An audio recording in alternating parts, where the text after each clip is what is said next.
Right. Right, good evening. Can you hear us, Yes. ladies and gentlemen? Let us know. Let us know, please. Testing. Right. 653. Oh, I'm the only one this week, am I? Wrapping up the crack vodka. Yeah. I even got when it got changed and put this on. Oh God, I just realised. No, I've not a bugger. Oh, it's not on. I've got Mine's the in the light wash. on and it's bloody hot now. Actually, no, mine's been washed. It's in the pile of washing somewhere to find, and I didn't really fancy undertaking that quest today. No, it's always a fun quest, isn't it? Right, apparently... God. Oh, come on. Did I not click go live?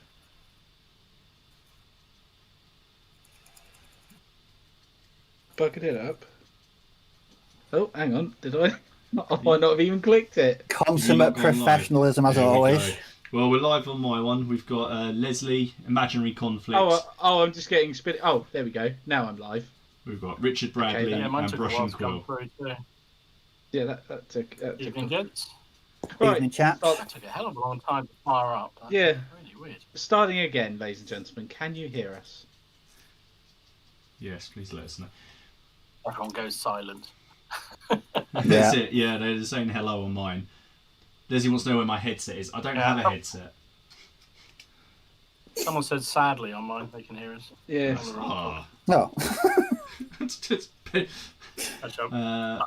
I'm making that up, actually. Where's Hayley? Hi, Leslie. Hi, Graham. Hi, Rory. How you doing, mates? Just taking my headset off, see if I can hear myself. Oh, Hayley's in my chat, Evening. so they can just have a chat with Hayley. So that's my chat taken care of. Well, that's that done with them. Good. Apparently I'm fine. Thank you, Leslie. That's the thing you said in ages. Yeah, loud and clear on mine. Good. Robin Lou, hello. I don't think I can hear you lot, actually, on mine. Are you fiddling with your audios again? I don't think so. Oh, actually, You yes, sound I like have. you're in the bathroom. 2 Leslie seconds, I thinks might you have sound like you're in the bathroom. Can people hear Ken on our streams? Do. Yeah, 2 minutes. Yeah, I have fiddled with you. Here we go.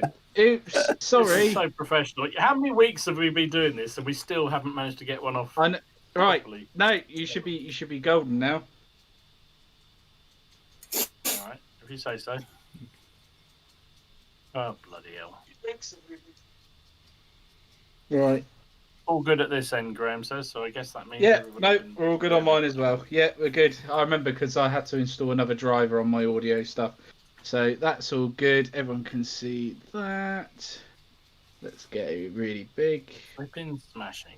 Well done. Awesome. All right, done. Right, good evening. Welcome to the Plastic Crap Podcast, episode 35. Oh my God, 35 weeks. Lovely to have you with us. And yeah, welcome. So to my right tonight, we've got Steve from On Point HQ. Above me, we've got Martin Seventh Son. Hello. He's doing some funky stuff with wood. And to my diagonal, we have Dom from Roots on the Table. That sounds really, really wrong. Oh no. I've stumbled into the And I'm wrong Ken, podcast by the again. way. I'm Ken from Miniature Wargaming Warriors. I think you should just ask Ken about his collection of tongue depressors. Yes, I do have a rather large collection of tongue depressors. Just for those moments. It's you 5 know. minutes in, and we're already bloody down into the gutter already. I love it. Yeah, yes we are. Yes. Oh, So It's yeah, because we know our place. it's Monday night. It's Monday night, and it's a very enjoyable part of the week that I look forward to very much. We So do. yeah, lovely to have you with us. We've got someone saying good morning from Australia though, so good morning as well. Oh, morning. Morning. Goodness. So Osmozzy, Right. Damgen Good says day. hello. Good day, yeah. I'm not even going to attempt I'm not to do going that. to call you Bruce. I'm not even going to call you Bruce because that's very stereotypical. I think you'd just be more worried about what he'll call you back. Yeah. Yes, I am. That's probably true, yeah. Oh, my God. Dear, oh dear. But yeah, no. Let's crack on then, guys. Do you want to start this week, Dom, with what you've been up to and what you're doing tonight? I was trying to think, what have I been up to? I've been going crazy. Yeah, I've been going crazy again. I'm sorry. I do apologise in advance. I have been going mad. I have I started off doing the. I think I mentioned this last week. I started off doing the core unit thing for Wargamers Anonymous November challenge, and I discovered 2 extra battalions of Portuguese. I didn't realise that I had. Well, I knew I had one, but I didn't realise I had the other. So I ended up doing 3 of them. So I just painted 3 of them up this last week or so. He is a git, isn't he? The first one. Yeah, it's just been. There's been a production line, to be honest. Still a man. In between that, I did some other did some English Civil War, English American War of Independence troops as well, which I've been staring at for ages. And I'll talk about it. Actually, Leslie told me off on the video because I was talking about this wash that I did, and I said I only use commercial washes usually, but for these I did actually use a wash that somebody was talking about on another video, and it worked really well. I was been slightly intimidated by redcoats, even though I like playing them. It's just painting them just really puts me off the idea. So this wash is probably just purely psychological because it's just like any other wash really, but it just seemed to work really nicely. So yeah, so lots of good stuff. I have a new project on planning stage, which I'm not going to talk about now. We can assure you it isn't French. It isn't. I was going to say, is it another French, not French? It's not French. French-ish. It's French-ish. Oh, okay. Yeah. We'll leave it there. We love a tease, don't we? Yeah, there you go. Tease you with those. And it's not Napoleonics either, so there you go. Oh, even more. Dom, is it Asterix? Bah! Bugger, you found out. I love Asterix, don't you? Am I wrong to even ask you know what? When I was a kid... What? When I was a kid, you know what Asterix is? Do you know what Asterix is? Oh my... How old are you? You're not that much older. Hang on. Is it that big Saxony guy? What? Oh my god. The goal. Asterix. Oh my god. Yeah. An Obelix. Oh my god. Yeah, that thing. And the magic statistics. Potion. Get a fix. The magic... No, never. No. Ken, there's like 50 books. How could you not know Asterix? Oh my god. This is a revelation. This is a revelation. I know, they're already they're saying you should get kicked off the stream. I actually agree with them on this. Are you joking? No, I don't know. I thought it was that Saxony guy, the big guy with the funny trousers. Is that right? Yeah, with blue and white trousers. It is. Yeah. He's Gallic. Yeah, that's it. He's a Gallic fella. But that's about it. That's about as much as I know. Oh my god, Ken, your education is lacking. Yeah, Leslie says, where has he been? Quite right. I don't know. It's been films. Yeah, they're not great, but it's been films. It's been games. I was born in 91. Yeah. It doesn't matter. It was a film only recently, only a few years ago. Wasn't Gerard Depardieu played Asterix? Yeah. Yeah. It was. Yeah, or was it Obelix he played, or was it Asterix? Or the thing is, there's been loads. No, he did. Yeah, he played Obelix. There's even like an Asterix version of Disneyland. Oh, blimey. I think you might have just... Unbelievable. You heard of Tintin, right? Hey? You've heard... Yeah, I've heard of Tintin, yeah. Yeah. Yeah, I've heard of Tintin. Oh my god. Well, I know what you're getting for I think Christmas. you're broken, Martin. Huh? I think Martin is shocked to his core by that. Yeah, but you're all a bit older than me, aren't you? Martin's probably the closest. Yeah, I know, but that's just... You know then. I know what Beano is. Does that help? That's older. Yeah, I know. Yeah, that's a lot older. I know what that is. I used to get the Dandy comics as well. I used to get them every week from Asda. At least we know what to buy you for Christmas. Oh my lord! Don't really Do you know what? A funny story about a funny story about Obelix and Asterix. So when I was a kid, because I grew up with that, and I loved those comics. They were just, or the books. They were so brilliant. When I was sent off to France by my parents to learn some French, something I singularly managed not to do. I was obsessed with wild boar, and I really wanted to try wild boar because of Asterix. And so when I had it, it was like, oh, is that all it is? But I was expecting this great big joint, you know, like they do in the books where they come out with this. Oh yeah, great big bit of meat, yeah. Steaming, massive, great thing of meat. And the people I was staying with brought out this wild boar because they knew that I was desperate to try it and wanted to have it. And he was a hunter, and he'd shot this with his buddies, and they all shared the, you know, I don't know whether it still happens that way, but they sort of share the kill amongst themselves. And his missus had made this beautiful stew, absolutely gorgeous, and then he brought it out, and I don't know how old I was, probably about 14, something like that. And this stew came out, and my face must have just absolutely dropped because it wasn't that steaming platter of meat that there is in the books. It's like, oh. Out of curiosity, is this where your problem with French stuff started? I was going to say, probably because my mum was a complete francophile. Absolute francophile. So when we were kids, we used to have to speak French at the dinner table on Sunday for lunch, and we went to France for most of our holidays, and they had a house in France. All making sense. And there you go. So it's not entirely irrational. It's it's all coming together. There we go. That's my story. Hey, so what have you been up to? Sidetrack, yeah.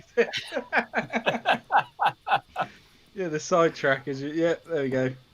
Complete sidetrack already. Wow. What have you been up to, Steve? At French. Leave it up there. No, I've been working on those early war French. That's what I'm working on tonight. 5 more of my last 5 Senegalese for that section. So I did that last week. I made that base for my 75mm artillery piece. That was an enjoyable base to make. I did enjoy that. That was a lot of fun. What else did I do? French, and then some more Wild West Exodus. So that's all it was last week. Yeah, that's about it. But tonight, yeah, more French. In fact, after this, I've got 1 infantry section to go, and that's the entire lot completed. Very nice. Oh, nice one, mate. Very nice. Have you decided what your next bolt action project's going to be? Oh, I'm torn between starting another early war, or doing sort of start of Stalingrad Germans using the Blitzkrieg box. Yeah, I've done that. Okay. But saying that, I could just wait until the new British plastics come out, because I want to see what they look like first. Because they look, I've not seen them, but I imagine they're going to look stupendously good. That's the way I see it anyway. Because I really want to do a British late war Normandy project, but I want to do it based on my local regiment, the Cheshires. So that's going to be who I'm going to be doing. The Cheshire Regiment in late war is going to be my British project. Okay. Nice. I like it. Did you see anybody see that? Sorry, carry on. Well, carry on. That's all right. I was sorry, Steve. I was going to say, because it made me think that. Did anyone see that video that Warlords put up? Must have been earlier this week, or end of last week. Sorry, it was early this week already. From what's his name, Stanyard, who runs the company. They're talking about his passion about the Pakistan-Indian conflict and how he games that using a lot of the models. Right. Well, really? See that? Crazy. No. He doesn't half game some. On their... Yeah, I mean, it was really obscure, but it really got me excited. I've not really been bothered about the Korea period for this, and I know people are chomping at the bit to do for them to do a bolt action Vietnam or something. But I thought this the Pakistan-Indian conflict would be perfect for modelling, because I mean he was basically talking about all the different troop, because basically, as I understand, the Indians turned to Britain for their arms, so it means they were armed with Centurions and Shermans and that sort of thing, and the Pakistanis turned to the Americans, so they had all American things like Shafis and various other things, and Pershings and that sort of thing. So it was an opportunity to fight Pershings against Centurions. Plus, it was the early days of wire-guided missiles and recall-less rifles and all this kind of stuff in, kind of interesting terrain as well. I just thought it sounded really, really interesting. That would be such a diverse mix of weaponry and vehicles and it'd be like a whole mishmash. That's why I was really tempted to do a Chinese army. That sounds like because you can dream. That does. You can have, I know, you can have all kinds of just cool stuff in there, just sort of picked out from different nations. Yeah, I really. Well, as you said, you can use a lot of the late war stuff. You can use a lot of the stuff from the Korean stuff they produced for the Americans. You can use late war British. And then you can put in some Sikh troops and that sort of thing. And then I think they've also got Centurions, haven't they, for the late war, for the Korean War British. Yeah. So a lot of the vehicles are already there in their range. And the video, he shows a lot of the figures he's obviously using for it. And it just I'm just like, when you look at it, you think, that just looks so cool. I actually put a comment on which they replied to, and so, you think about doing a supplement. He said, "Not yet. We got other things first." But I thought, cool, that looked really interesting. A period I've never thought about doing, but really, I'm gonna have to check it out. That's piqued my interest. That's I don't know. It's something I've never thought about before. That's really, really quite interesting. No, that's what got me, Steve. I have to say, I thought, wow, that's interesting. So yeah, it was on YouTube this week. Not more bolt action projects, please. Yeah. It says Tom. Leslie says Tom Stanyard's Asian Wars. Okay. Very interesting. We use a lot of World War II kits. I think it was also the Vietnam stuff. Pershings, Pershings from their other range. Yeah. Anyway, good. Really interesting. Got me really excited. Yeah, that's got me interested. That it really has. Very cool. Damn it. Yeah, thanks. Research. What are you up to, Martin? I haven't really done any painting other than starting these at the weekend. So I finished that pile of dead French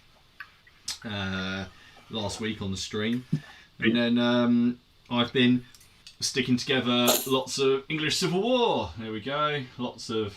You've been looking forward to that, haven't you? I have been looking forward to this, actually. I really have. And to be fair, I mean, I did these on the stream the other day. That was an hour, and I'll probably get these finished tonight. So that's 10 of them. But I'm doing an extra large unit for the lifeguard. I don't know why.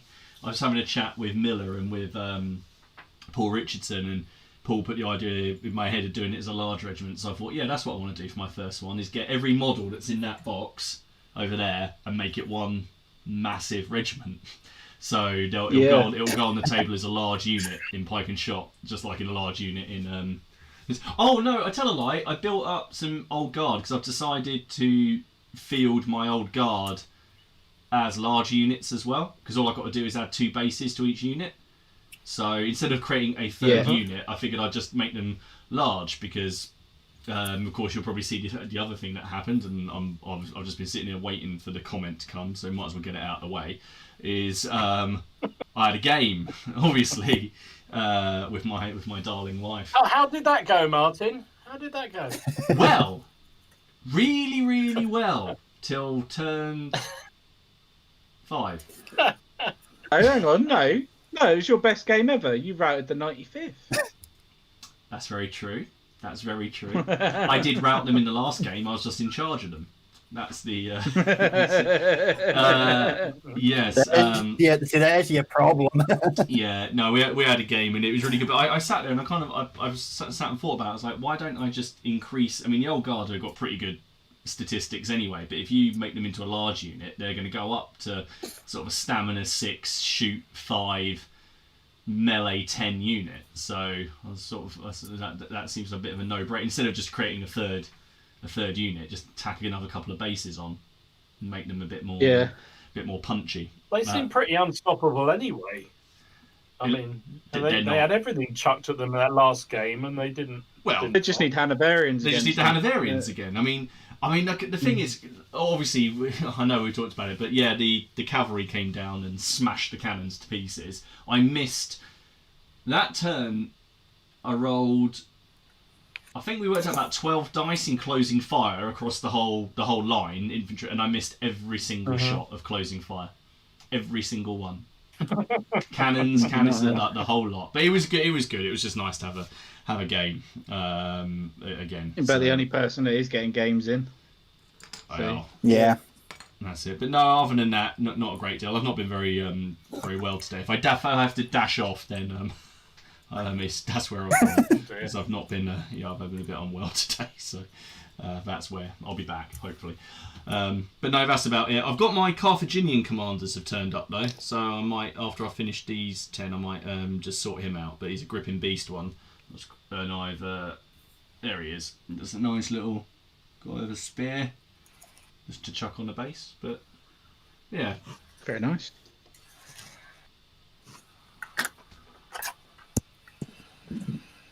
Oh, better do mine, haven't we? So this week I've had a bit of an interesting one. I've been clearing off the old projects. Obviously, Naptober's finished. So the Napoleonics have gone away for now, or so I say, because I'm looking at 24-old guards sitting in front of me in a minute. But they're never away. I really like that video I did. I love my intro to it, and I've gutted only 200 people have watched it so far because I love that intro on that. It was like one person said they felt like so what's the word emotional after that intro. He said, please don't ever do that again. I felt mildly sick. Oh, I loved it.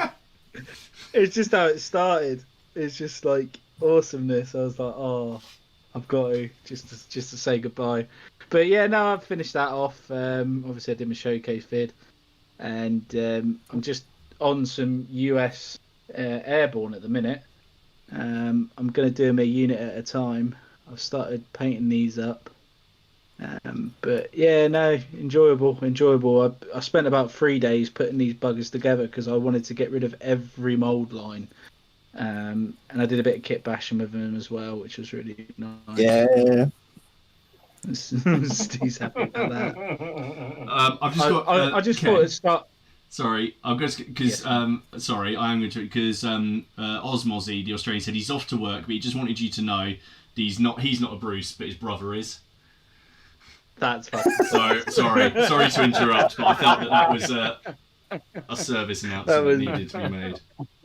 It is. So, good day, Bruce, is all I'm going to say to your brother. Yes, but yes, that's classic. But where was I? That's just thrown me completely. The French. Oh yeah, that was it. The French. No, that's all right. And I also was giving. Laura was asking for my Christmas idea, and I basically went on the Perry's website and just linked basically their whole French metal Napoleonic range. Yeah, the French metal Napoleonics range, pretty much. I think I ended up sending her about 14 links. And then I sent her links on Victrix website for the middle guard. And then I sent her links on Warlord's website for French Army starter box set. I've sent her loads of links. Did you then send her a link to a commission painter? No. Sadly, I have to do it myself. Laura has said that. She did say that. She said, shit. She didn't say that, but... You say, yeah. Oh, shit. She went, if I buy these, you've got to paint them, and I was like, yeah, that's fine, I'll do that, Mum. You know what I mean? But yeah, no, I'm just working on these American paratroopers at the minute. Quite excited. I'm doing this squad as a test squad just to make sure everything's how I want it to be, because I've already got some American paratroopers already, and they were commission painted. So it was really nice actually, because I asked the guy how he painted them, and he's sent me of how he's actually done them, so I can make them match in. Because I've got Dick Winters. I'm going for Holland, going for the M43 uniform and not the M42 for D-Day, but just because I think these plastics suit the M43 a little bit better. Ken, what colour are you going for the main uniform? What paint are you using? US dark green from Vallejo. Right. I'm going to go for that, just because he's used it. But then I'm going to do some layering with some Iraqi sand as well. Would you suggest something else, Steve? No, I'm just interested because there's always a debate about getting what colours to use for US airborne. Yeah, it's a bit of a nightmare. I remember there was one lengthy discussion on the Bolt Action Facebook group, and yeah, there's so many different variations and suggestions. So I always like to know what people are using. That'd be nice. That would be because I'm doing US airborne in Steve's gone. We shall never know. We will carry on with that conversation as soon as he's back, but I'll just fill it. Basically, I think what he's getting at is he's doing them in a different sort of theatre. I think he said Sicily, did he? Say Sicily? I think that's what he was starting to say. Yeah. Because interesting. I did a video on the Normandy M42 style contrast one, but I'm really going to go to town on these. Like, I'm going to highlight everything. Yeah. And I'm going to layer everything. I'm just going to really go mad on it. What were you saying, Steve? I was just saying that when I'm painting mine in 15mm, and I'm using Vallejo khaki grey as the base uniform colour. Depends what sort of period you're going for. Are you going for Normandy? Are you going for Holland, or are you going for late war? I'm just going generic late war. Nowhere specific, or not based around a specific engagement. Because Normandy, they use the M42, which is like that browner sort of contrast video I did. Yeah. And later on, like Holland and that, they use the more green. They use the M43 patterned uniform, which is weird. No, it's always interesting to find out what people are using for airborne uniforms, because, like I say, bit of a debate whenever anyone mentions it. Yeah, I was going to ask on the Facebook group, and I thought I have seen that debate before, and I was a bit skeptical to ask. So I thought I'd just do a little bit more research. I thought, Jesus, I can't start it off in here as well. Started off the Napoleonic group. Everyone's going to think I'm just a fucking troll account or something. Well. Yeah, well, it's true. He doesn't know what Asterix is, so he's a bloody troll. Don't. I'm a bit. I'm not sure we can be friends. I'm quite. I mean, I am going to. It's a cartoon. It's a fucking cartoon. Yeah, I know, but it's. Ken, we'll have to. The thing is, as well, I know what happened. We'll chat about this now for a few weeks. We'll get him it. He'll read it, and then he won't like it, and we'll just be doubly devastated. So it's probably just best to leave it. I don't think I am going to like it, to be honest, because I think I played a video game on it and I didn't really enjoy it. Because a video game is always... Never mind. Doesn't matter.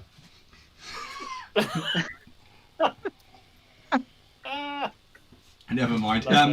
It's right, just say hello to a few people. We've got quite a few people. Go for it. And here, so let's see. We've got Leslie. We've got Imaginary Conflicts. Brushing Quills here. I was chatting with him yesterday. Robin Lou. Damgen's here. Osmozzy was here, then he's gone. What's this? Old School FRP. Oh, he says that you can get old Asterix miniatures on eBay. Interesting. Who else have we got in here? Peter Little, hello mate, and Kovac Truth, Duncan FX, NI Miniatures, Miller, hello mate, Richard Bradley, and Owen Douglas, Matt Mail. There's quite a few people here today, and Jim Reaper's just lurked, so it's quite a few. I got. Very nice. And they all hate you because you don't like Asterix. There you go. I didn't like it. Don't know what it is. He just doesn't know what it is. So have I got Stoic Steve, Battle Knights, hi Jason, Leslie is here as well, Graham Fennell, scrolling through, who we got here? Paul's here, hi Paul mate, how you doing? Yeah, Paul. Great. Hello mate. And Graham from Farnborough is here, hi Graham, how you doing mate?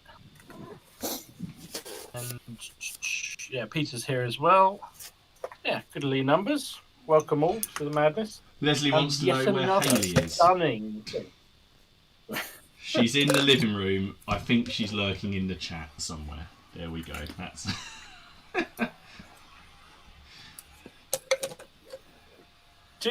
I have to say, I did watch that game you had with her the other night.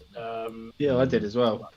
And I thought it was hilarious. And I watched Hayley's usual great humour at sticking one over you was definitely wobbling at one point when her troops were refusing to move and do what she wanted.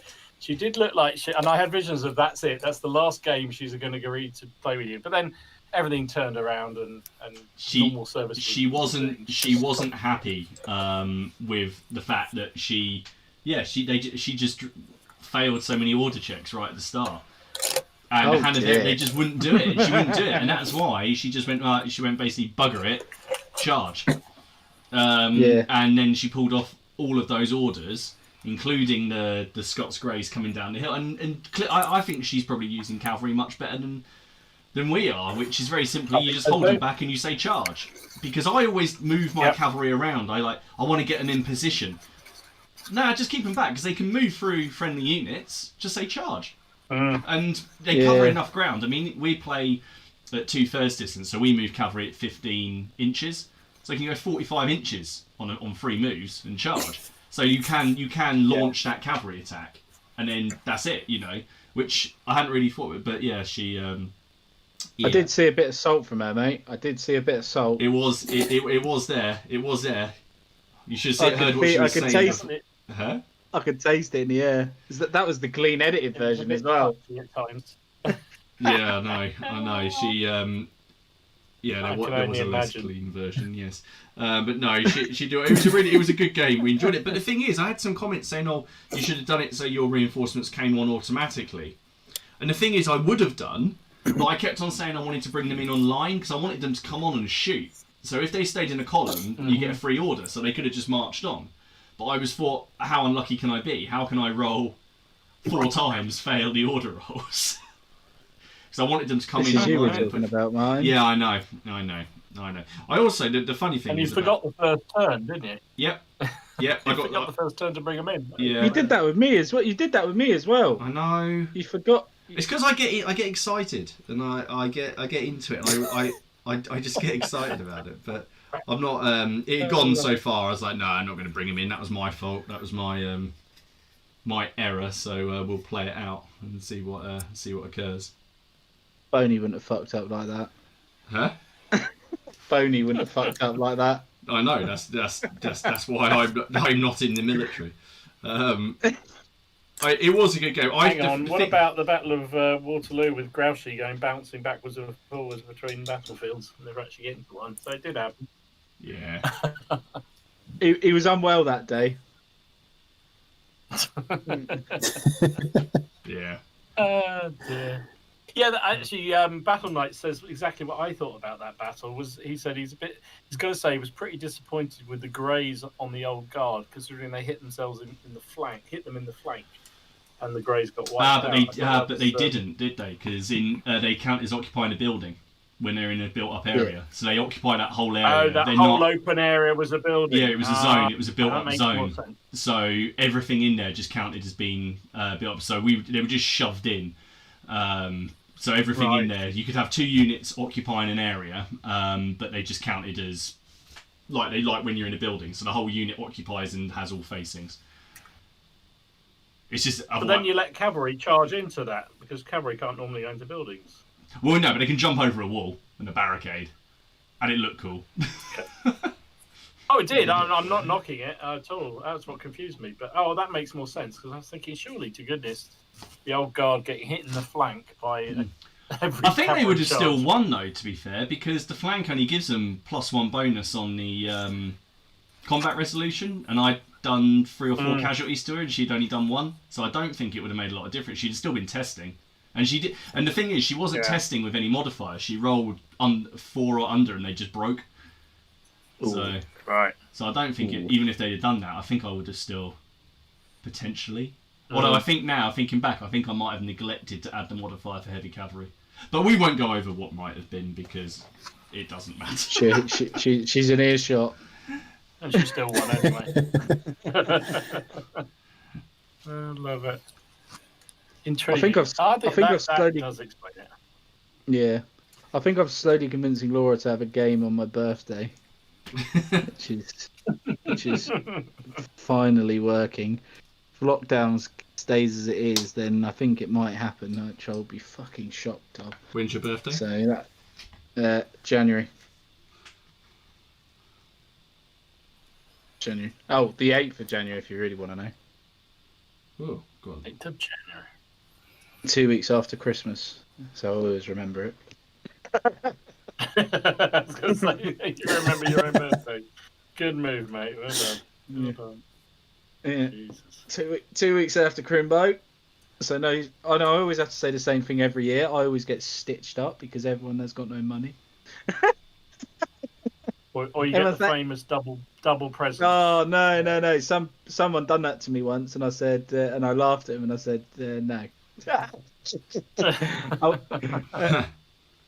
And then honestly, someone did that to me. When did they do that to me? It was like when I was like 22 or something. It was like one of my mates. You were going to say like 7. No. It was like when I was like 20. He like took the piss, and he was like, "Oh no, I don't need to get anything." So he didn't get me anything, right? And then when it come around, because we could always got each other stuff, and then when it come around to his birthday, I didn't get him anything. I said, "It's double for Christmas, isn't it?" And he thought he was generally disappointed, and his birthday was like in May. I was like, "Sorry, mate. Guess what? I got a present next year." Funny that. Yeah, it's funny, isn't it? Give me that shit. But yeah, it's not my fault. But yeah, no. Should we get on and crack on with some wargaming stuff? Yes. Should we talk about some wargaming stuff? We did ask the chat to say what they'd like us to talk about this week. Have we had any suggestions? I think we still got a question from last week, haven't we, Dom? We have. Should we answer the question first? We got Peter's little question of the week, which sadly we didn't get around to last week. So he was asking the question, which I thought was a really interesting one, was would you do you prefer gaming on nicely modelled modular type terrain, you know, the ones with all the nice shapes and everything, or a gaming map? Terrain. Terrain every time. I love terrain. Well, the nice modelly, swingy stuff. Yeah. Oh yeah, 100%. 3D is better in my eyes. Yeah. Yeah, definitely. I don't mind a gaming map. Don't get me wrong, but I prefer 3D terrain every time. Nice simple Even though one for it's me. pretty limiting with what you can do with it. It's not. Can be. You can. I get what you're saying, unless you make more, obviously. But yeah, no, I'd rather do it on that. Yeah, I'm a Ken. I agree. I'd rather have something really nice. I haven't got any modular terrain. I'm going to make. The plan next year is to make some. Not specifically Stalingrad, but Stalingrad light. So it could be any sort of ruined city. But I want to make it on 2x2 boards. But you can turn it around. You can fix them together. That's my plan. But yeah, I would rather play on modular boards rather than a mat. You should have a look at Steve. You know those 1x1s that I've made up. the sci-fi ones from Oh, yeah. they make the Sally Forth make 2x2s with those. So Ooh. obviously they're about this thick, and then you insert the you've got the framework and the magnets. Then you insert the polystyrene into it, and then you can cut away because it keeps the sides dead straight. Ah. So they do 2x2s. So as well, might be worth having a look. The only thing that's putting me off some of that is a complete lack of space. So I think I'd be sleeping in the bath once I start to make the scenery. I think my biggest problem with the whole thing with that is just, I think visually it's definitely nicest. It definitely looks good. But I worry a little bit about how regularly you can reuse it. I mean, actually, Leslie's just put in, how many times can you play Stalingrad in the Tractor Factory? And that's the kind of point. So, you got to swap it around a bit. And how easy is it to update it, modify it? I think for the sort of demo game or a special club game or a show game, absolutely, Modular is just stunning. It looks brilliant. But for a sort of normal... I don't know. I mean, I've got some of those big 2x2 styrofoam things which have various rivers and hills molded into them, and I'm even thinking about chucking them away now because I just find them. I never use them, and B, just when I do, the hill's in the wrong place or the river's in the wrong place, and it's like, Jesus, I'd much rather have it freestanding. You know what I mean? About you, Martin? I don't know. It's quite hard, isn't it? Because I mean, what do you consider what I do? Because I use a mat, but it's not like a normal terrain mat. It's more like a static grass mat. And then I put, I have modular hills that I create, and then buildings that I move around. And I think that that sometimes that looks just as good and more realistic in some ways. Because it's flowing over 6 foot rather than stopping at 2 foot, which you have to do. You have to consider how roads are laid out. My big problem with modular, like the static ones, is roads.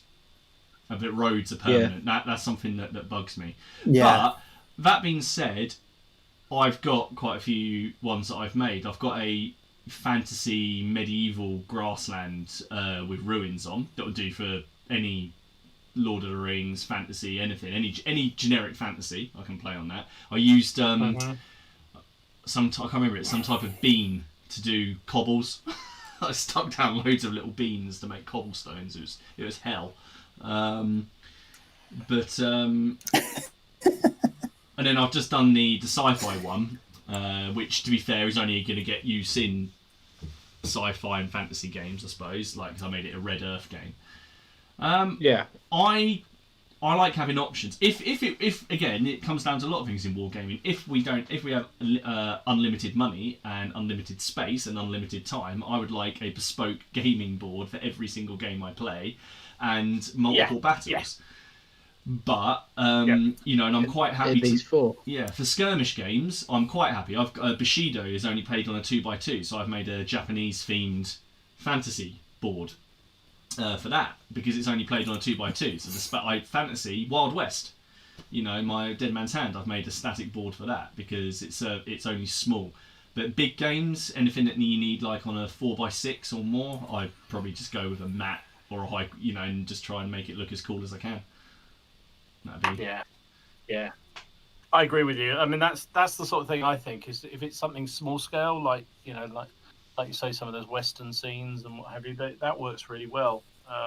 I agree with you. I think the table you use on a regular basis and just shift things around, free-flying terrain, I think it can look just as good and is certainly a lot more flexible. Other stuff takes really nice modular terrain is fabulous. Yeah, storage as well is the other problem with it. It gets knocked without being damaged. Yeah.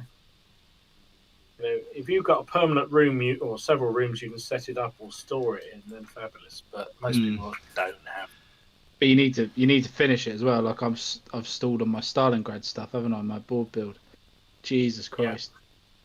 you've got to have a lot of time to build that stuff.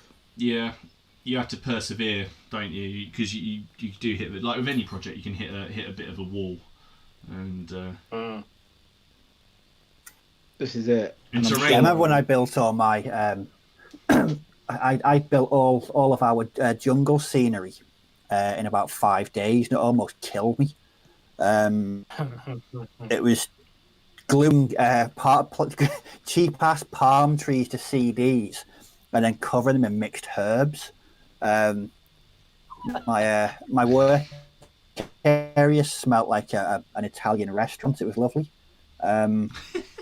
But it was time consuming and it was messy. But it was good. I got to recycle a bunch of old crap CDs as well. So win-win. Have you guys seen that new? I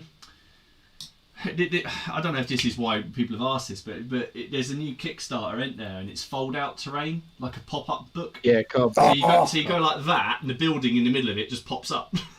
Yeah.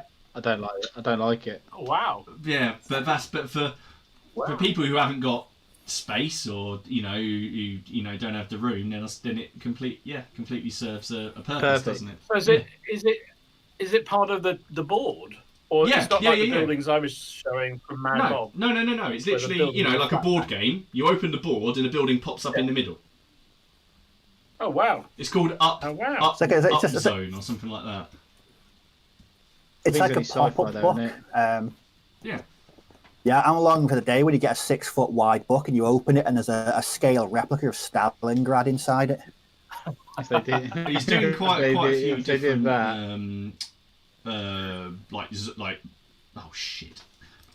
battle signs and things. Bugger. What's that? I've just made doing quite a lot of shit. He won't sell well. I've just made an English Civil War guy. Never mind. It's I need to repaint his entire face. What did you do? No, I just screwed. What colour did you paint him up? Huh? What colour did you paint his face? Flesh, but I was doing the highlights, and I've just fleshed his. He's now just a highlight. That's it. So I need to start again. There we go. Sorry. Got so engrossed in pop-up books. Lovely. So now you've anyway, Steve. Now you talk about the terrain and stuff, and not having any room for it. You're now just giving up with the terrain entirely and just build it all on the bases.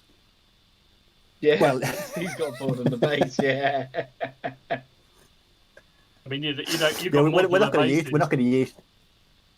Yeah, we're not going to use our gaming table anymore. So we're going to play on one of your bases tonight. Then, yeah, it's only 8 foot by 4 foot long. It's brilliant. There's no problems there.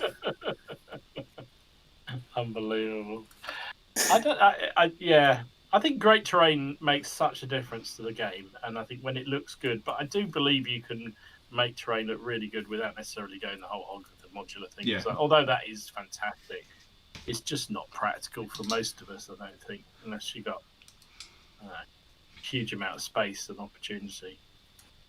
But I think that it's what I find really disappointing is when people make absolutely no effort with the terrain. When I don't know, you guys, have you done sort of things like even friendly competitions where you rock up and literally someone's put a ribbon down the middle of the river to denote a river, and then a bit of brown river, which is the road, and a couple of hills that I don't know what they've been using them for, but and you think, oh fuck me, and I've just paid money to do this competition, and you've got your beautifully painted army, or reasonably well painted army you spent ages doing, and then this board just looks like some 12-year-olds put it together. In fact, that's insulting to 12-year-olds. Dom, that reminds me of that 40k tournament from a couple of years back. Yeah, and it's just those cardboard little fucking things, and people it was just blocks of unpainted polystyrene on the table, and these people had paid £40 a ticket to attend this thing, and then it was just unpainted polystyrene on tables. Everyone was like, "Yeah, that's crap, mate. What's going on here?"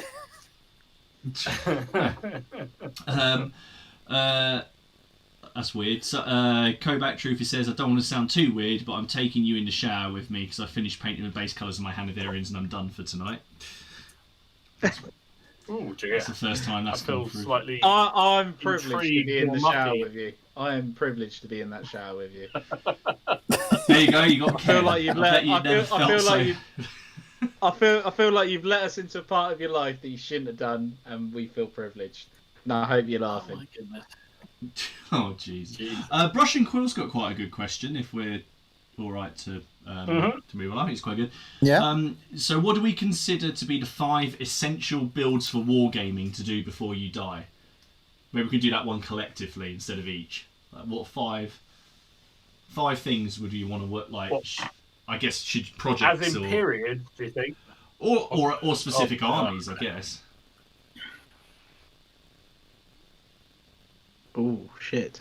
Oh, that's interesting, isn't it? Well, I mean, it's got to be something like, classic Napoleonics. Yeah, so one Yeah, Napoleon. I was going to say that.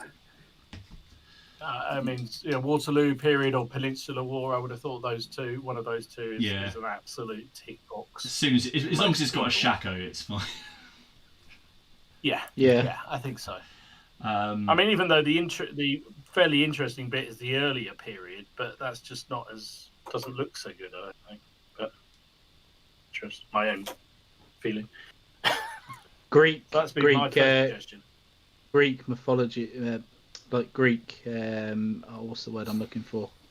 Yeah, classical ancient. Ancient, some form of ancients. Yeah, ancient, ancient Greeks and stuff like so that. Napoleonics, ancient. I mean, you could just go Napoleonics, ancients, medievals, like World War II, couldn't you? But yeah. What? You be a bit more specific. Yeah. Like for me, I would quite like to do Troy. That's a good one. That's an interesting one actually, because the Bronze Age stuff is starting to get a little bit more. I mean, Warlord have released an Age of Bronze. Yeah. Supplement. But Troy, but Troy to me would be. I think that'd be a nice little stepping stone into ancients.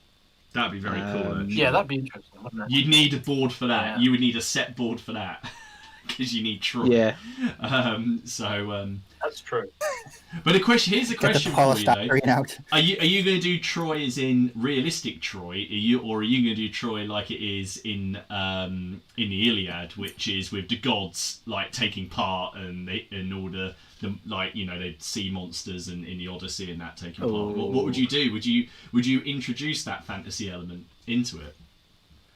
I don't know. I'd have to really have a think about that. That would be fun, wouldn't it?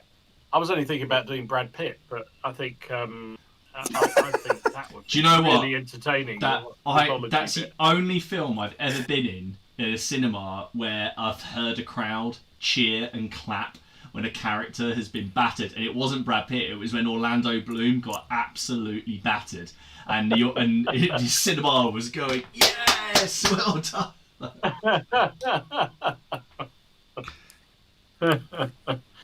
I really enjoyed that film. Yeah. I know I like it. It was just a really entertaining film. And Sean Bean doesn't die. No, he doesn't. Yeah. Do you know another film that I really like that I keep watching? Gettysburg. Oh god, here we go. I thought you. No, okay. I thought you could say something else then. All right. No. I think American Civil War, even though we've had this debate, English Civil War, American Civil War. But Dom's back now. Dom's back this week. That's not this week. This time when we had this debate last time, it was just me and you and Steve, and Dom wasn't here. When you tried to have the ECW debate. So but you lost on the comments as well. You won on the chat, but lost on the comments. What's this one then? Basically, Ken decided to try to split the community and put quite early on in the chat said ECW or ACW fight.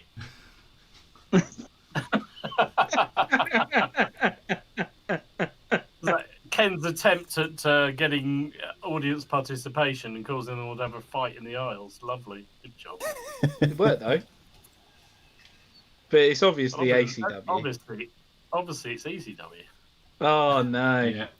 Oh no. Yeah, it is. Definitely is. Definitely is. Steve, if you had to I pick... think, sorry. Oh. He did, and he chose the right way. No, I He's wasn't going to probably ask him changed that. his phone I was trying to move on before it been generated. But clearly the answer is English. ACW, ECW, fight! Right. Now, Steve, if you had, with the breadth of World War II and all of your projects, if you had to pick something in World War II that you would say is the absolute must for a war game to do, what would it be? Because clearly we've got to pick something for World War II, so you should probably pick it, seeing as that's your The defined World War II game, or I think, I don't know. There's so many good ones. I would probably say, given what I've been working on recently, Stalingrad. Even though I've not played Stalingrad yet, that's what I'm aiming for. I think a Stalingrad board, Germans, Russians, German allies, the whole just cityscape. I think It's quite an even fight at that point, isn't it, as well? Yes. But I think for thematic, they're going to be Stalingrad or I don't know. There's so many to choose from. It's really difficult. But I'm going to stick with Stalingrad. That for me is the one. Yeah. So what have we got? We've got Napoleonic. Don't know why. Some form of ancients. Napoleonic ancients. Stalingrad. World War. You've got to be a bit more specific about ancients. No, you got to be a bit more specific though of ancients. I still got my vote for ancient Greece. I'd say if you're going to do a project, I'd say Roman of some because the Roman. I was going to say something. Everyone does Roman somewhere. Yeah, it's boring, but it would have to be. But that could be late Rome. I mean, again, it's quite hard, isn't it? Only 5. I think maybe the Punic Wars. How about that? Hannibal against Rome. Yeah, I guess mine's right. Yeah, that's a classic. It's almost a bit of Greek in there as well because there's some Greek bits in there. Yeah, they helped. I think that would be there. I think people in the chat are suggesting things like Middle Earth and fantasy as a must-do period. I would argue that if you're going to do fantasy, do Middle Earth. I'd agree with that. Yeah, I'd agree. Middle Earth. Yeah. Yeah, Middle Earth. Well, Huntington said Wars of the Roses, but, No. 100 Years War because it's the first one and it's the best. The problem in the medieval period is there's so many wars. So many conflicts in such a small period of time, because I think this is basically one big war. Yeah, basically, because I'm the one that Dom's doing, Barons' War. I think looks cool, and the Wars of the Roses is good. And then you get on to you've got the 100 Years War, but then you've got these other conflicts as well because you've got the French Burgundian Wars. There's so many that we obviously look at the medieval period in England, but everything that was happening on the continent at the same time was mental. And then what about someone mentioned this on the other day. What about the Romance of the Three Kingdoms, the Chinese stuff?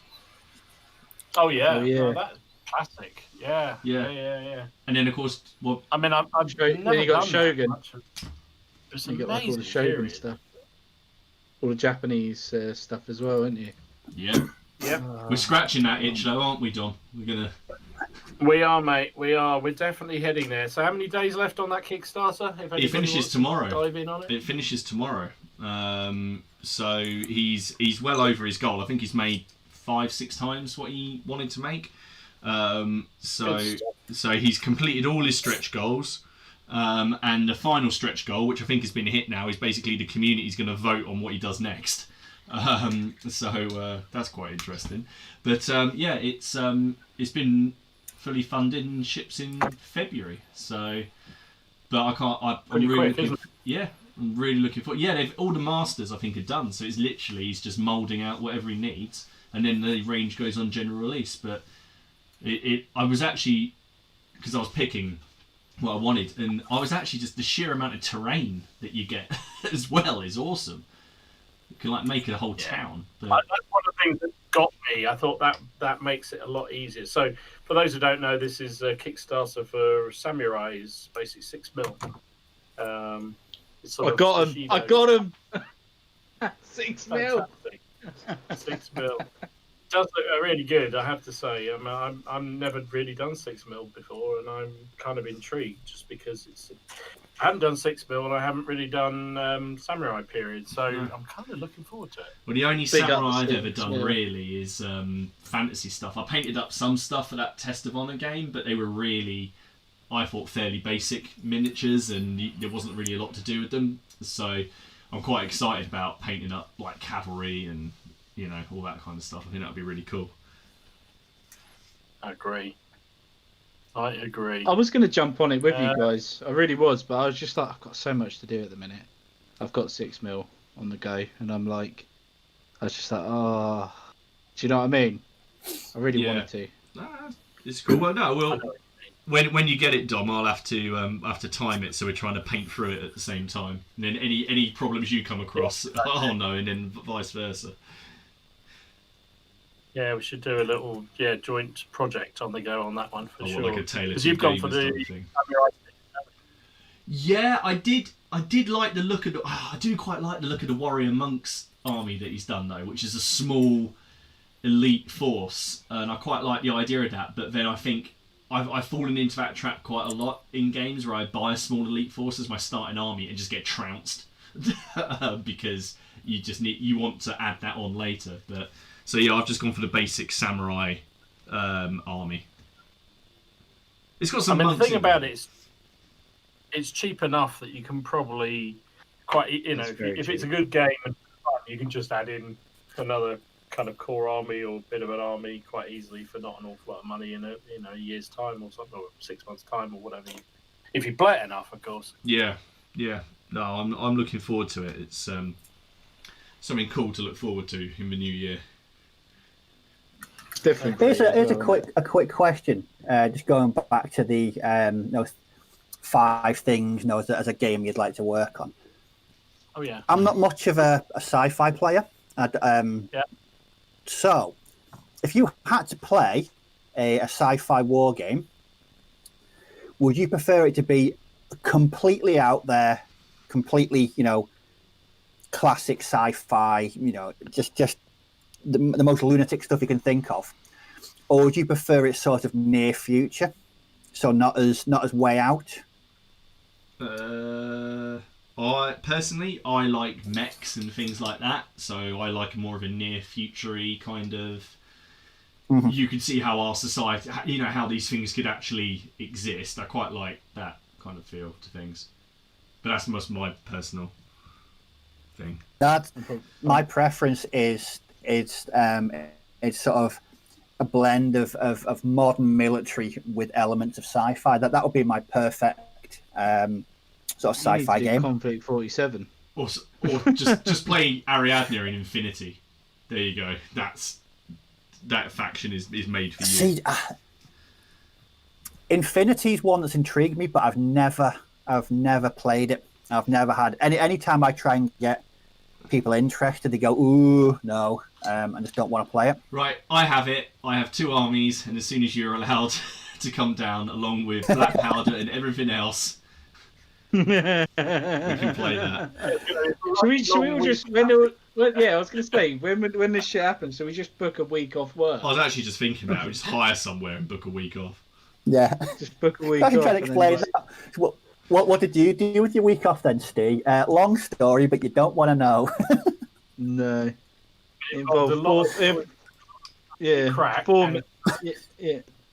Four men in a church hall. That's all I'm going to say. Oh dear! And lots of toys. It's an interesting question, though, trying to bring it back round. I quite like. Yeah, I think for me, because I don't know an awful lot of science fiction. I mean, the stuff that you have on telly and stuff.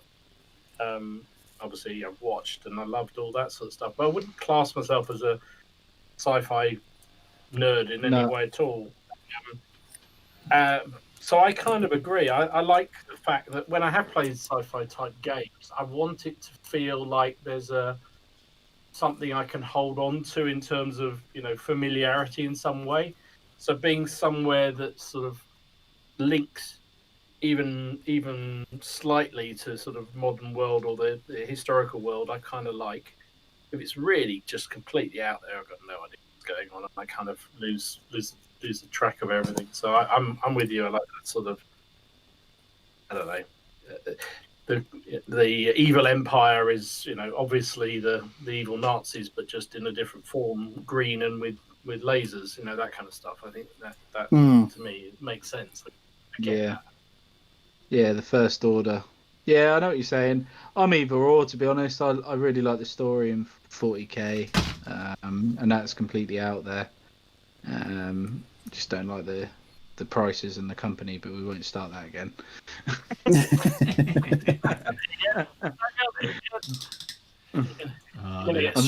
I'm never ever going to get a sponsorship with Games Workshop. You watch, 5 years later I end up working for him or something. That'd just be even funnier, wouldn't it? Complete career change path. And I end up working for GW.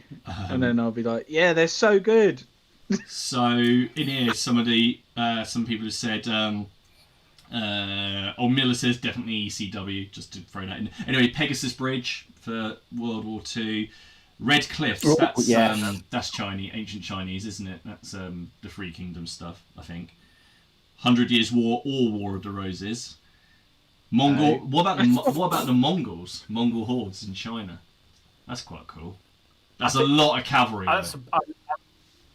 I've always had a thing about the Mongols, and that's why I hope that Chappie with his samurai expands that range out, includes the Mongols, because that in 6 mil would just be bearable to paint 500 horses in 6 mil. I'll tell you what, if he does Bronze Age in 6 mil, that'd be pretty cool. If he does do Bronze Age, that would be pretty cool.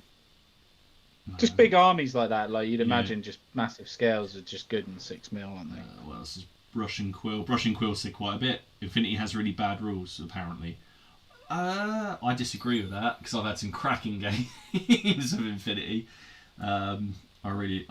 It's very fast. The rulebook is massive, but most of it's not relevant unless you've got those skills.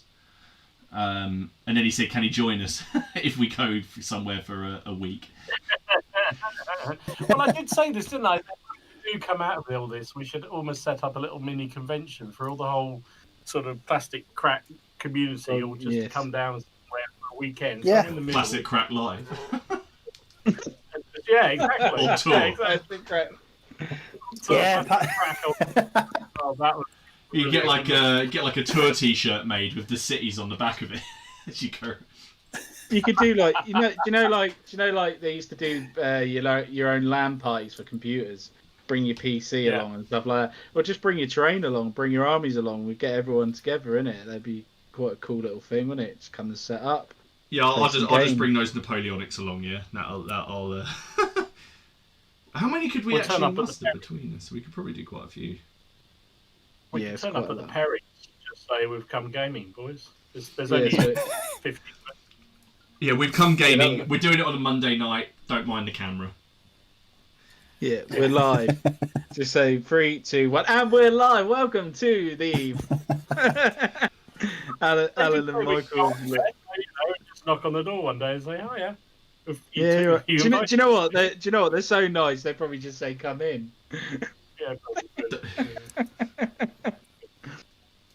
Lots of suggestions people came in with.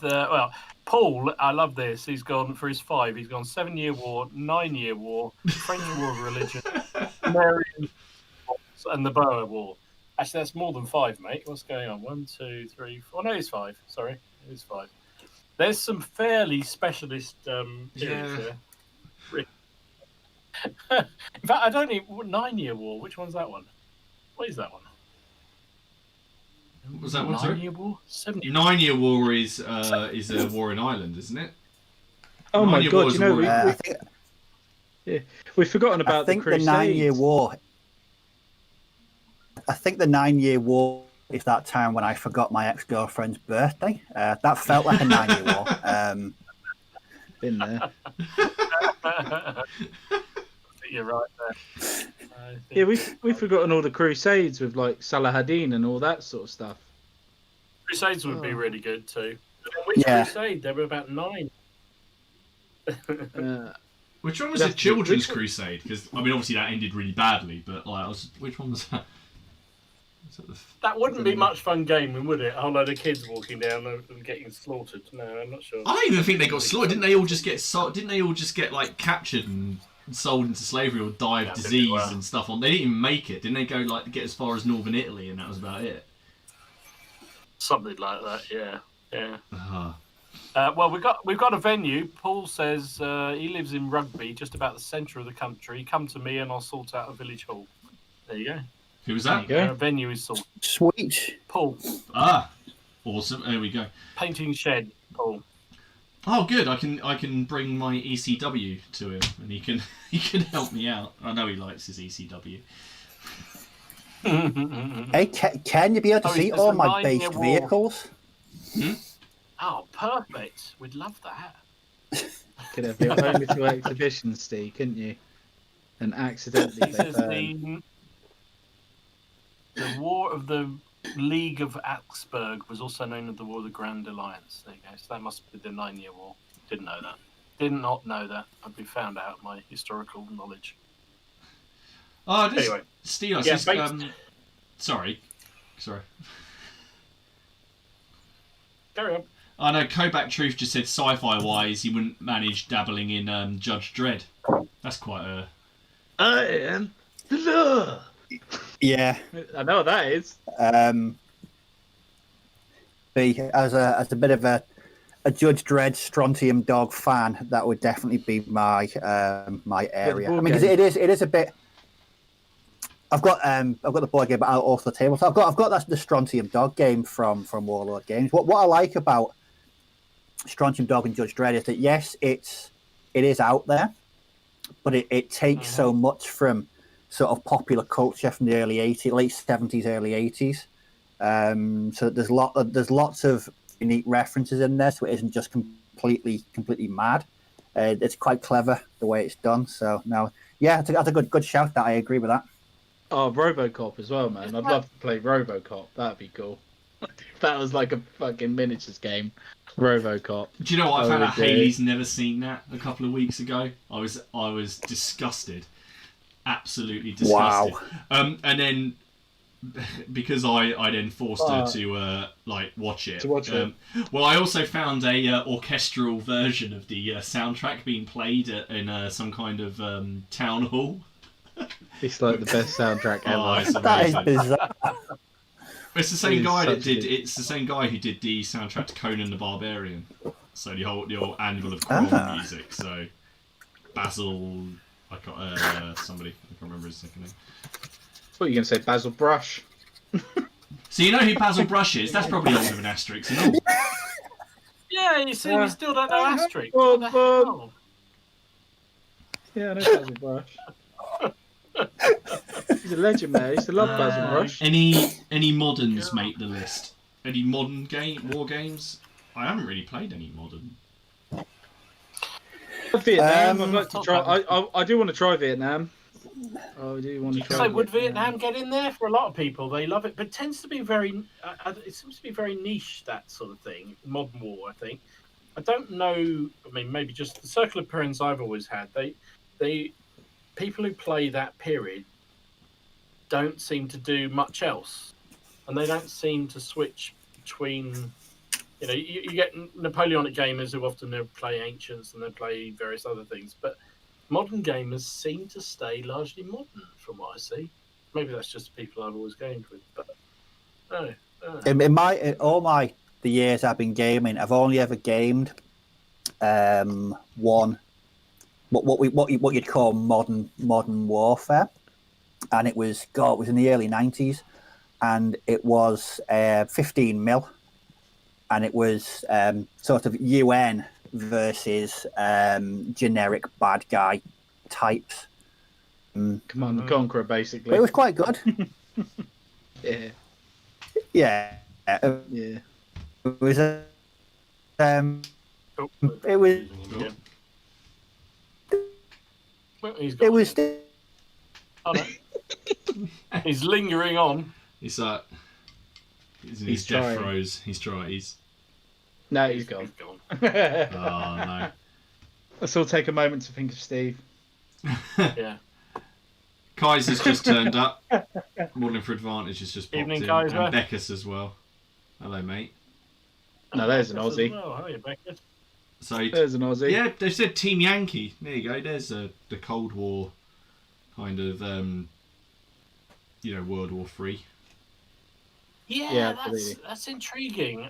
I've never ever played that. I saw actually, funny enough, Kaiser being on, he was playing a game of it a couple of weeks ago on his channel with Johnny B, which looked kind of fun. And then one of the last games we played at the Farnborough War Game Club before COVID, the table next to the one I was playing was playing a massive Team Yankee. Just seemed to be wall-to-wall vehicles just knocking each other out from halfway across the table. And it kind of is intriguing, but I don't know. Never played it. Team Yankee rulebook here somewhere signed. I got it at Salute a couple of years ago. It was given to me Little by Legion's one of the guys. just joined. Hi, evening, Little Legion. Alright, mate. Evening. Peter says, look at the, oh my god, I can't even, Grasmuk's solo wargaming blog for 6mm wargaming. Okay, interesting. I will be doing some I'm 6mm slightly war gaming. intimidated by 6mm. I'm slightly nervous, Ken, I don't mind saying, because they're so frigging small. How am I going to see them? Oh, buzzing. I can't wait. I literally get some tongue depressors, Dom. You need tongue depressors. You need to have them sort of rolled out like that. They need to be like lined out like that, and you just literally go along, hat, hat, hat, hat, hat, hat. That's what you do. Details acceptable on a 6mm. What do you do? Do you have to do belts? Do you do Yeah, there's belts and that on there. and Yeah. eyes and stuff? I No, haven't not seen the eyes. bloody thing. You put a wash over it, obviously. Some people don't even do that, but I put a wash. I'm going to have to get some just to practice before I get those samurais, so I know that I'm not going to screw them up. Bacchus do sample packs which are free. You just pay the postage.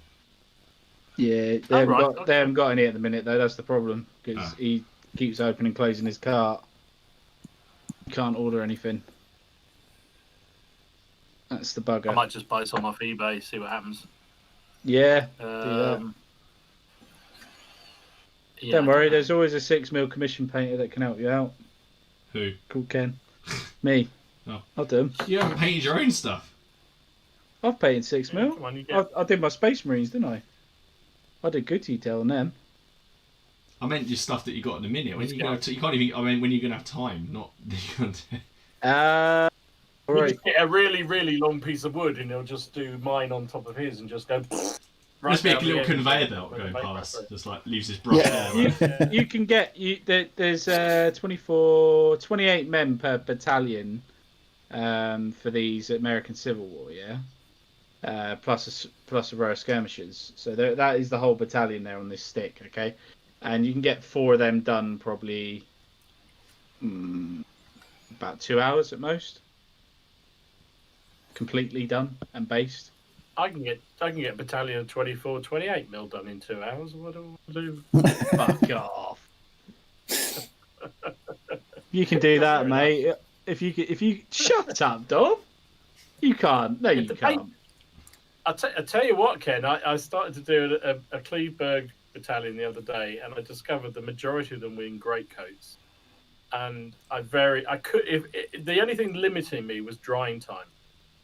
You know when I did those Portuguese Legion, because they were all in greatcoats, it literally took me, can't be more than a couple of hours actual painting time to do that 24 figures. It's just really? so easy there. Yeah, they don't. Oh yeah. If they're in greatcoats, it doesn't take very long. That last battalion I did was half greatcoats. They took me painting time for the all 24, 4 hours maybe. For the whole lot. Are you contrasting them then, Dom, a lot, are you? Yeah, contrast paint largely. Yeah, see with my Napoleonics, I've gone back to more traditional methods when it comes to painting. But I do use contrast on like the bottles and stuff like that. Like pick out little details. But I've gone back to using like traditional methods for some reason. Maybe I need to stop that. but I quite like the detail I went to on my old guard because I was well happy with them. Really was. I don't know. Depends what everyone thinks, innit? It depends what you want, what everyone wants to do. Yeah, I mean, I don't know. I mean, my philosophy is getting the damn things on the table as quickly as possible is my philosophy, and looking as good as they can for that consideration. But for me, it just doesn't. It really, I don't know. It doesn't take that long to paint them, and Great Coats are just so damn easy. Just done. I think next time I do them, I've got another Cleve Berg to do, and I might actually they're fiddly because they're white. They make a little. You have to do a bit of touching up and what have you, but I might actually time it, literally put a stopwatch on it and see how much proper painting time it takes to do it. Because I'd genuinely be interested to know. Yeah, it'd be interesting. It's like these American paratroopers. I could probably get these done really quick. Don't get me wrong, I could get these done very fast, but I am going to make this army like probably my best painted army I've ever done. I really am going to take my time with them over this month. But when I was painting my US Marines, the quickest I ever painted a section of 12, and they were finished in 3 hours. So the quickest things I've ever painted. They were ridiculous. Yeah. It was just green, khaki, flesh, and then brown. Agrax wash, let it dry, basic highlights, done. And that was it. Yeah, so 12, a section of 12 was done in about 3.5 hours. I was quite chuffed with that. So I think my remarkably Japanese, fast for me. Similar, really quick to do. Japanese bolt action troops, just like a couple of colours on and a bit of flesh tone, and boom, done. Yeah, they're really done. easy. Yeah. We haven't got very far on our top 5 though, have we? Come on. So 5 periods, must-do gaming periods. So we've got Napoleonic, we've got Second World War, we've got Ancients, probably Punic Wars, maybe. Yeah. We decided Modern doesn't make the grade, ECW doesn't make the grade, ACW doesn't make the grade, or does it? Medieval's too ranging for it because it's just too. Medieval's great, but there's too many. Like, which one do you do? There's no. I wouldn't say there's one medieval period that takes it.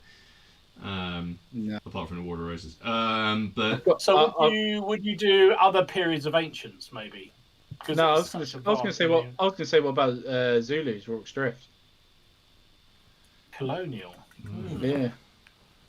Sounds a bit different, isn't it? Must-do period. I don't know. I think it's a fun period, but I don't know it's a must-do. Well, it wasn't just must-do periods, it was just must-do projects, so it could include sci-fi as well. Oh, okay. Because we had Middle-earth, didn't we, for fantasy? Oh, yeah, Middle-earth. That's right, we have fantasy Middle-earth. What about something like aviation or some sort of or ships or anything like that? Any must-do? Yeah. Oh, Battle of Britain for aviation. If I was going to say, there's a good shout coming from Little Legion, which I have to doff my cap to. The Dark Ages. Yes. Yeah. Yes. I think that's a really good shout. Do we mean what specifically are we talking when we say the Dark Ages? Well, that's part of the beauty. It's a bit like Ancients period, isn't it? But I guess something like Arthurian, Vikings, that kind of thing. Really, Arthurian is cool.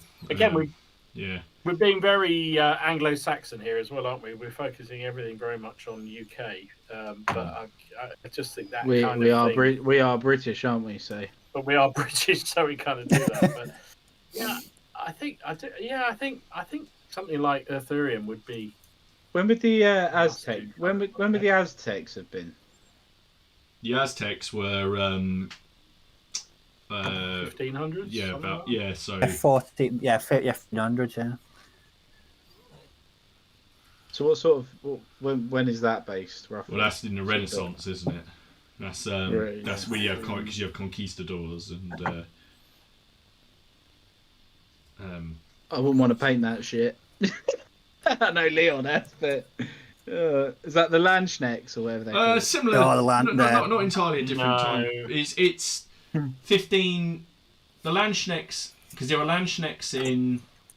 It's about 70, 80 years out, isn't it? Because there were Landschnecks at the Siege of Norwich, and then there were. I can't even think when the Aztecs. So I'm gonna have to look that up.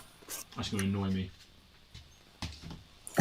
I years ago I managed to get hold of some 172nd plastic.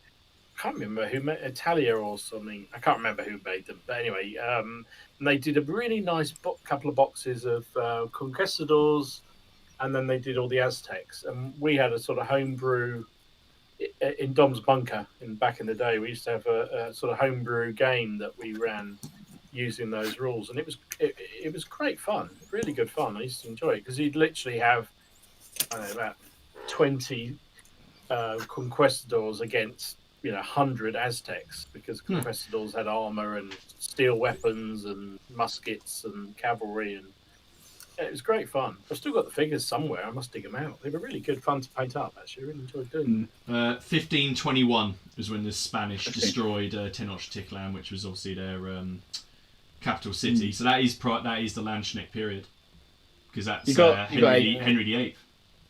Yeah, you got another one here. You got like ancient Egypt. New Kingdom stuff. Yeah, you've got the pharaohs, haven't you? But then, biblical. But then you've also got the thing of where you could bring fantasy, like you would with the Greeks. You could bring all like the, the Egyptian gods into it all. So yeah, it's quite a lot, isn't there? Let's see what biblical people have said in here. Crusades, African wars. Crusades gets a lot of votes on here, definitely. Yeah, Cold War. Modding for Advantage said the Roman Civil War. Just you can't figure out who you want the Romans to fight. They just fight each other. Yeah. Always works, doesn't it? What else we got here? Someone wants to know why you would besiege Norwich. It was in Ket's rebellion. Norfolk rose in rebellion against Edward VI. Against all the Enclosure Act, and but they won. They absolutely trounced the I think it was I can't remember which Earl was the first one to turn up. I think it was Northampton. He turned up and he got absolutely spanked by the rebels, who then nicked all his guns and all his arms, and then they sent the Earl of Warwick and his army, which had 2,000 angry Landschnecks who were just there for a laugh, and then they had a big battle on Mousehold Heath, which if you know Norwich or you've been there, is a big heath on top of Norwich, and then there was a big old battle up there, and they slaughtered the rebels. And William of Kent was strung up from the castle wall, thrown off the castle walls. There you go. Don't know why I went there. That's why they laid siege to Norwich. Sorry. I was gonna say no one would lay siege to Norwich, but yeah, that's why they did it. Yeah, there we go. Especially not in these times. No, not now. Leslie and Peter are getting very excited in my chat about pirates. About pirates as a period you must do. I keep looking at that Blood and Plunder game. Yes.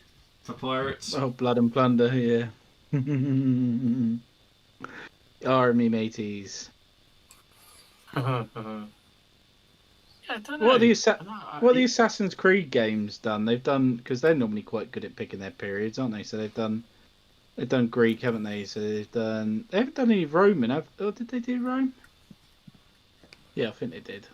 No, I don't think they did. No, they haven't done Rome. They've done Vikings, haven't they? They've just done Vikings. That's the last one. I think because they did War of Independence. What about the American Revolution? Revolution is a must-do period. I think that, yeah. It's quite a big stage in history, isn't it? That if you expand that into maybe the French Indian Wars, I think that's an interesting period. Do you think? Oops, glue's not working. Yeah, I think that would get one of my votes. I really like that period. I think it's fascinating. A lot of interesting battles, some interesting units, interesting technological developments in some form or another. Maybe not as big as some other periods, but yeah. What about World War One? That's a weird one, isn't it? Yeah. I, Yeah. are I've there always- any decent I've always games loved- of World War One though? I know there's Beckus is painting up some World War One Germans at the moment. Mm-hmm. Yeah. I think that's for Blood and Plunder or something very similar. Blood and Um, Valor. I don't know. Well, yeah, that's the one. not the pirate game. Pirate World War One game. Yeah, that's an interesting combination. I don't know. I know somebody had done some homebrew rules for bolt action in World War One. But it's probably because I mean, it wasn't just trench warfare. I mean, you've got the deserts of Lawrence of Arabia. That's interesting.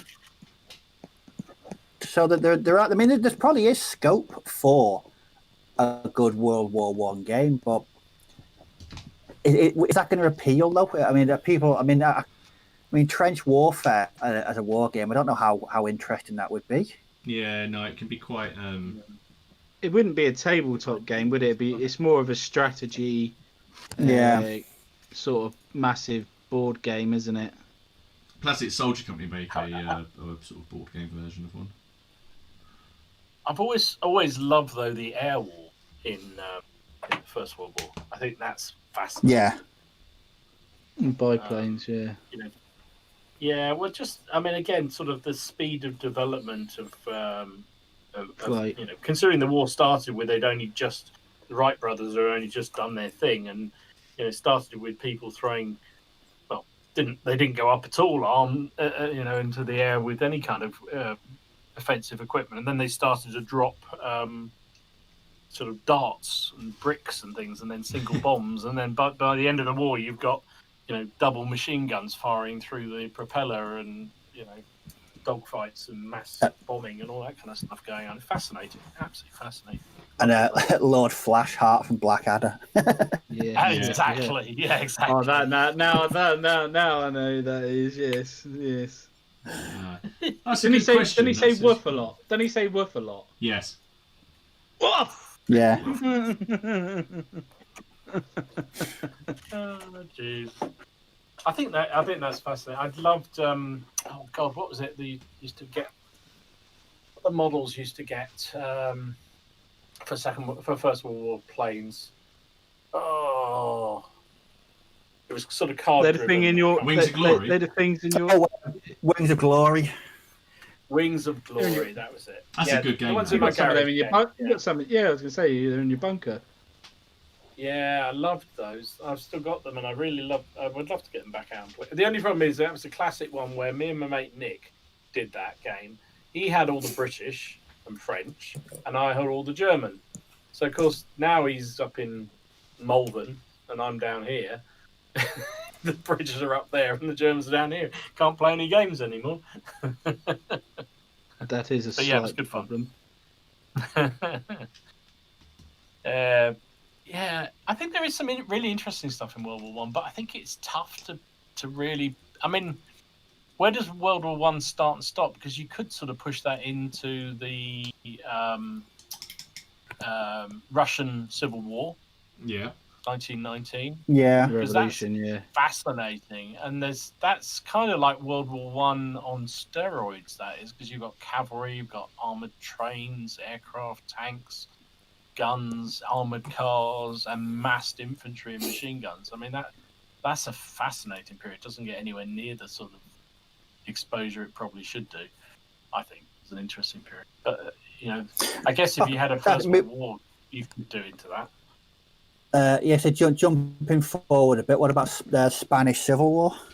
Yeah, that's something I've always wanted to game, but I thought that'd be quite cool as a skirmish game. Like where you have small operations and stuff. My friend, when we went to the Warlord Open Day, actually asked Priestley and Stallard if they would consider it, and they just flat out said no. He said it's just not enough people interested in it. At least they were honest. Harsh, isn't it? Oh dear. I mean, I think that whole thing. I mean, we did do some games at I can't remember. There was some show years ago now where they did. Actually, just Kaiser just mentioned it. German East Africa, First World War. I think that's an interesting, again, different sort of thing. And even the early Second World War in Africa is kind of very interesting. It's a bit more sort of basic. I think that's cool. I like those sort of systems. We've turned into a history lesson tonight. It's a good Been question. A bit different, isn't it? It was a good question. It's a really good question, isn't it? A really good. Yeah. Oh, as a slight tangent, that film, April the 9th, about the invasion of Denmark. Oh, fuck me. Bloody brilliant film. I really, really enjoyed that. That was if you ever get a chance to watch it, it's just a good film. What I liked about it was that there was a complete air of desperation and we can't win this just over the entire film. But there was pride in it really well. There was national pride as well. Yeah, that was it. So it was they had to defend their country, but they knew. I mean that scene where they're set up, they've got light machine guns, and just like a convoy of German armor just comes down the road. There's Panzer ones and armored cars, and you just think that's what they're up against. 222s but no, it's a really, really good film. Crazy, isn't it? I'll have to check that one out. It was good. Take out one of the 222s, and they get think, oh great, we're doing something, and then there's Panzer one comes through, and they just can't do it. Yeah. It's just like, oh my god, it's like if you're wargaming, someone brings out a Panzer one. Rarely do anybody just do anything other than just go, "Oh, that's a light tank, isn't it?" Or just laugh at it. But in that, it's absolutely terrifying to them. They couldn't take it out. And then you saw the motorbikes with the anti-tank guns on it, like the that was so cool. I was like, that is pretty cool. And I was just like, but the whole point is when they all got alerted and they got the motorcycle company went off and went to the front line, and then they all got on their fucking push bikes, and I was just like, yeah, holy shit. What's the name of the film again? 9th of April, and then there's 9th of April. Then they did another film that I watched about the Estonians. That one, Dom, that you said. Oh yeah, that's the cracker. 1944. Forced to Fight. And then you've got the I watched another one which was Finns. Yeah, that's a good one as well. Yeah, really good one. That was a good one when they had some Stugs and taking out T-34s by the mother load. That film that I sent the title of to you guys last week, I wouldn't recommend it at all. I mean, if you want a good laugh, have a watch of it. But I only watched it because it got 1.5 stars out of 5, and I thought, well, this has got to be some kind of film, hasn't it? So I checked all the reviews, and people were like, "Don't watch this film. Don't waste your time." So I just skipped forward, to certain scenes, and I had to switch it off. It was one of the most diabolical pieces of crap I've ever sat through. Yeah, never again. There's some animated one on Netflix at the minute, isn't there? Series, a World War II series. Oh, Liberator. Is that? Yeah. Yes. It's like rotoscoped, isn't it? Looks like they've just drawn over film. Yeah, I think there was a discussion in the Baltaxan group about it. I think there was people that liked it and some people that just said they couldn't watch it. Uh-oh. Divide and conquer. But yeah. I must admit, I did. I was quite smitten by that Danish one. I thought, oh, yeah, man. I did start looking at Second World War Danish figures to see whether it was something. No, don't be stupid. The first thing I did after that film ended, I got my the army book out and started looking through the Danish list. Yeah. I sort of knew you would, Steve. I knew you would. Yeah, it's. But yeah, no, Ken was that's right a real. when he said after. So when Ken said after he watched the that 1944 Forced to Fight, they would be two very, very interesting armies to build. So the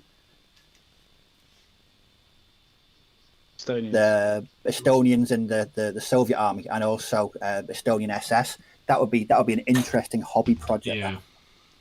Yeah. I can feel that I might be doing that one, Steve.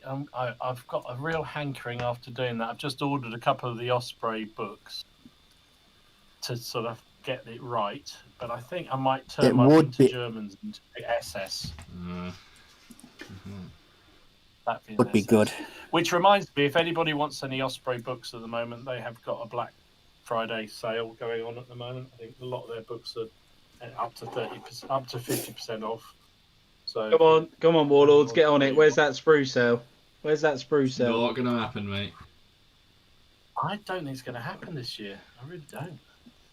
They're making too much money without it, Ken. I hope it happens on the Black Friday day. I'll be gutted if it doesn't. So typical. Is there any decent Black Friday sales going on? The only one I've seen is Footsore have got one, but you have to spend like £100 to get not really a small amount off. Elite are doing 10% off, aren't they? 10% yeah, that's not a bad deal. No, I think if you buy 5 battalions, you get the 5th one half price or something. Something like that's that. 5 battalions.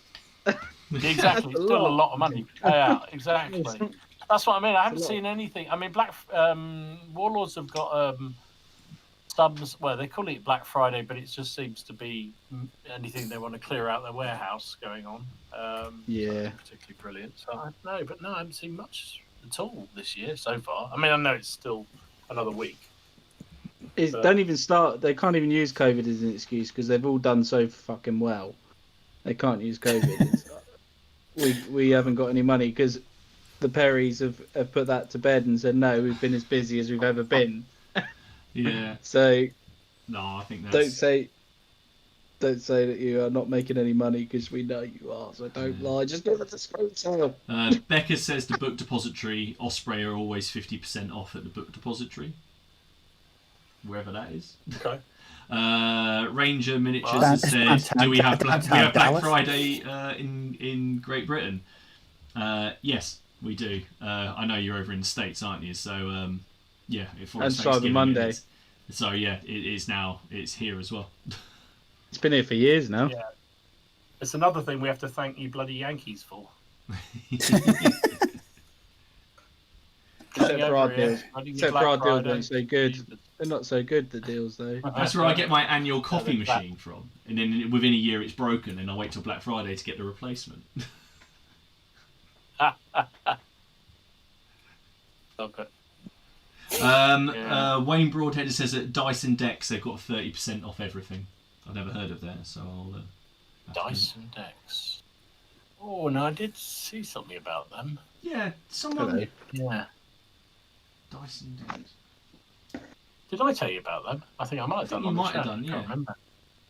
When I see things, I just like annoying Ken by telling him about the discount because then he's told Laura he's not spending any more money. Yeah, I know, it's not nice. I don't know about. I spent nearly 120 quid because of you, Dom. I bought that bloody gaming mat, and then I bought a whole more. Oh, I finished my ancients thing, and now I've got another 120 ancients that are winging their way towards me. He's got war. Was that the Victrix deal? You came through. Yeah. Did you come through my my referral? Oh, good, because I got a notification that somebody had bought using my referral. So I don't know whose referral I ended up using because I think I've bought using yours because I got some transfers, but the main order I had to use. I basically emailed it to Hayley and then used her phone to order it and then gave her some money.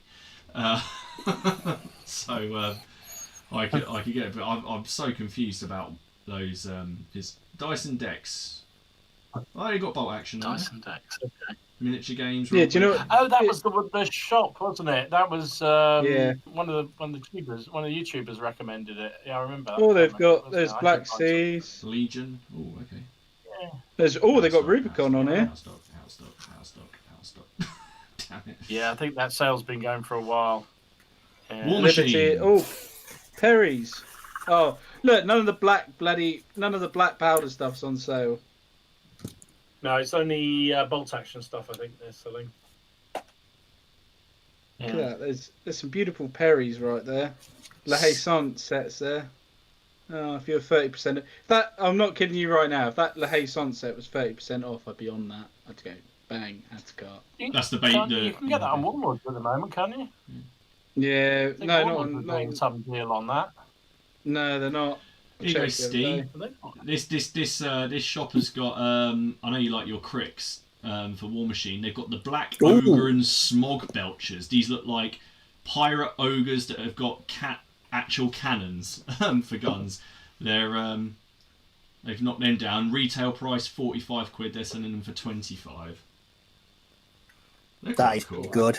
There you go. Look, sort of big ogres actually just using cannons. Sweet. Cannons. Swashbuckling ogres, they are, mate. That looks brilliant. I love that. Eddie Pennington, hiya mate. He says Dyson decks have a brilliant fast return on orders. There you go. Go. That's See awesome. raid. I've never heard of Actually, them. that's true.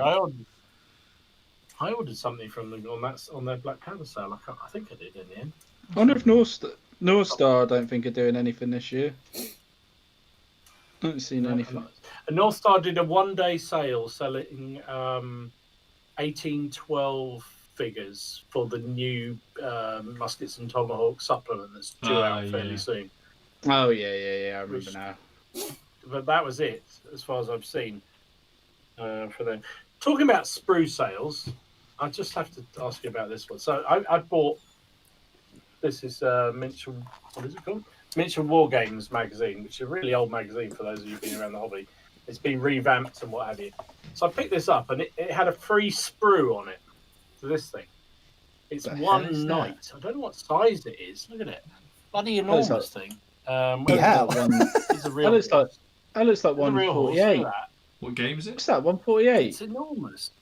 It seems to be for something called The Last Argument. Parabellum. The Conquest, The Last Argument of Kings. I don't know. Yeah, I've no idea, mate. Yeah, they are really big miniatures. My mate, who I game against regularly, has picked it up, and they are very chunky miniatures. It looks quite a cool game. Some interesting factions in it, but so my question is, how much would you say that sprue for one night would be? I know the answer to this, so I'll see what the other two. Do you know what the answer is? What one night? Yeah. Yeah. One night at this scale. So I'm going to say it's got lots of options, lots of different bits. Yeah. 12 quid. Yeah, it's between 12 and 15 quid. Yeah, well, you're dead right. It's 12 quid. 12 quid. That's what it says, worth 12 quid. And I'm thinking, 12 quid for that? The Yeah, starter you know why, don't you? Yeah, but you know why, quid. don't you? But you know why? Because it's all CAD designed, mate. It's all CAD designed. It's there for your convenience. It's bloody hell. 12 quid for a sprue of some oversized knight that I'm never going to... Oh. yeah. So, intriguing this. So for those old timers like me, this magazine brings back memories. It was one of the first wargaming magazines I ever had, and it pretty much went out of business, I think. And I bought it again because I thought just for old time's sake. But it is weird. It's talk about. I mean, we were talking about all different periods you must do. This has got everything from high fantasy, real science fiction, through to the Rio Grande campaign. It's just such an eclectic mix of periods in here. It's really, really weird. And I just thought it's an odd thing to do, because I think part of my problem with magazines these days is that I want them to just focus on a few periods rather than seem to cover every single period under the sun. This one just seems to cover everything. Weird. It's got a colonial mini campaign fighting slavers. It's got an ACW campaign. It's got Oath. It's got this Last Arguments of King scenarios. Very odd. Very odd. Anyway, don't know whether I bother anymore. Very. Same with Wars Sorry, Games. just a mini rant there. That's just reminded me. I remember years ago, one of the very first sort of non-White Dwarf gaming magazines that I bought in the 90s. There was about 20 pages dedicated to the Jacobite Rebellion, and I thought it's quite obscure for a gaming period. But a large proportion of the magazine was all about Jacobite Rebellion. Different, isn't it? Interesting. I like that's an interesting period. I've never gamed it, but it's an interesting period. I saw who was it? Somebody's doing a Kickstarter on that as well. I thought, no, I'm not going to do that. It's another period I'm not going to touch. Here's one for you, right? Okay, we keep going on about wargaming, don't we? Yeah. So we're saying like periods and stuff.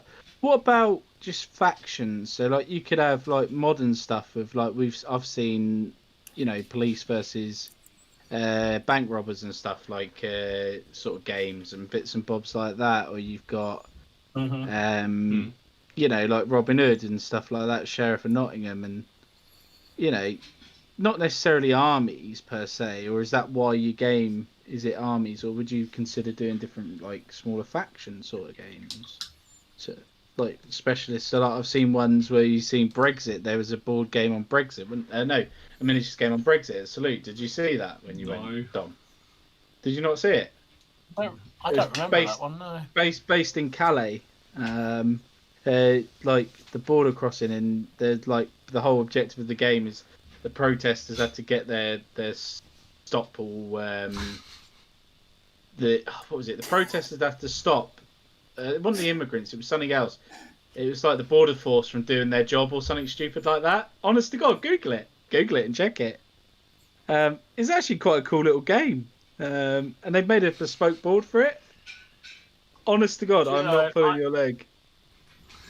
I have to say, I'm a bit old-fashioned. I think these sort of things, just you are heading into so many problems. I saw one of the Facebook pages, and I can't remember which one it was now, exploded twice last week with people getting all hot under the collar about something which was somebody put up a Kickstarter of some figure of Trump in chains. Oh yeah, I've seen that. And that just got, literally exploded. They had to shut it down. Then people were complaining about, this isn't a wargaming site. Why are you doing all this and blah blah blah?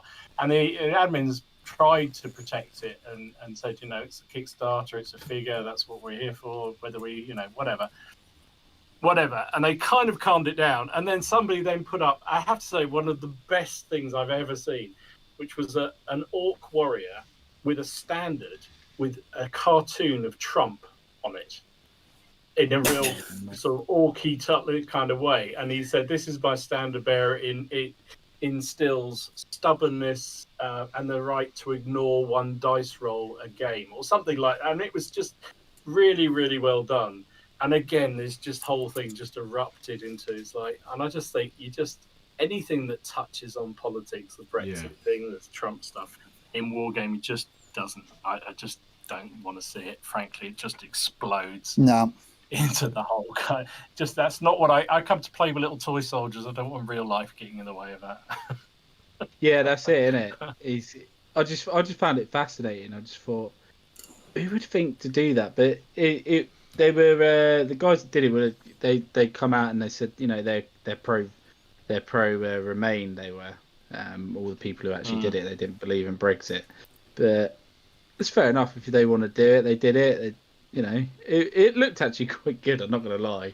You should Google it after we've watched the show and just look at the board. The board itself looks really cool.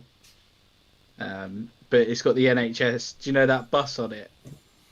They put the bus, and they just took the piss out of Boris Johnson and stuff like that. It was quite funny. I don't know. It just seems to me that kind of thing is just it's funny, but really in gaming, no. Let's go back to proper stupidity of gaming. But you got Robin Hood. It's a very easy way to lose. Yeah, but that's fantasy, isn't it? Yeah. anything politics is a very easy way of losing a very good friend very quickly. Yeah. In my experience, I don't want to talk about it over the tabletop. It's just not right. No, it's not right. But yeah, my humble opinion. But I do think some of that stuff. There's some interesting. I don't know. It's where do you start and stop on some of that sort of stuff? I mean, I was a bit shocked by this magazine talking about an anti-slavery kind of campaign, which I sort of think is interesting. It was an interesting sort of mission to stop slavers from doing one thing to another. But is that right? Should you be doing that sort of thing? But I think then again, you think about some of those colonial war battles. Is that a good thing? I don't know. Yeah, but you say that, but then you've got like Russian penal squads, or no, German penal squads, or Russian conscripts that just get,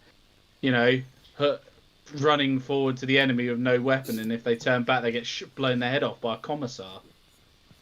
For me, I think it's like a conscious, not a disconnect, but sort of a detaching yourself from sort of the. I don't know. I'm trying to think of the words to explain it. You turn into Wargaming when you play it. You're not. Yeah, we're playing with toys. We're playing with toy soldiers. And I think, and then I know that you immerse yourself in the background and the history of the period, but you don't want to do that to the detriment of your game. If that makes sense. Yeah. Well, you said the key thing is a game. Yeah. A game. For me, that's the one thing you've always got to keep your mind on. Is it is a game. Yeah. Right. It's a form of entertainment, isn't it? Take it too serious. I feel like we're heading down a rabbit warren already on this. So where were we with periods? Let's go back to that again. That's safe bet. So I think we got 5, haven't we? Napoleonic. So sort of Napoleonics. World War II. Sort of Punic Wars. World War II. Did we set Lord of the Rings? Was it Lord of the Rings. Or Lord of the Rings. And then American Revolution, didn't we? Did we go American Revolution? I mean, I love American Revolution, but I'm not sure I'm not sure it's one you have to do before you die. Exactly. I'm not sure it is. I mean, I think it's a fascinating period, but I wouldn't necessarily put it there. So what would be the 5th? Vikings, I suppose. Dark Ages? I was just about to say Vikings. Yeah, we did say that, didn't we? Yeah. I think that's... Duncan FX has got one. Period. He's got one, and it's not a period. Oh, God. Dwarves. Dwarves! Everyone's got to do dwarves at some point. Need I say more? Need I say more? Oh, my dwarves. Oh, yeah, there's one over there. I've done some dwarves recently. Did some more the other day. Did some crossbowmen. So in my booty pack from what was it, Rapier or whatever they were. Reaper Games, wasn't it? They sent us those box sets. Yeah, that's what I'm working on. That's how I've managed to bulk out these guys, because Jim sent this stuff, which is awesome. So that's how I'm getting my large. I don't have painted a single dwarf in my life. Said that, Steve. I have your address. Steve, there's a challenge for you. There's a challenge, Steve. I really haven't. Apart from collecting an Empire army for Warhammer Fantasy Battle, I've never really strayed that far into sort of that element of fantasy. No, you played the human race in fantasy. Yeah. I did. I mean, back in the day, I didn't even have a dwarf team in Blood Bowl either. Yeah. Ah. Oh wait! Wow, no, wait. The squats count.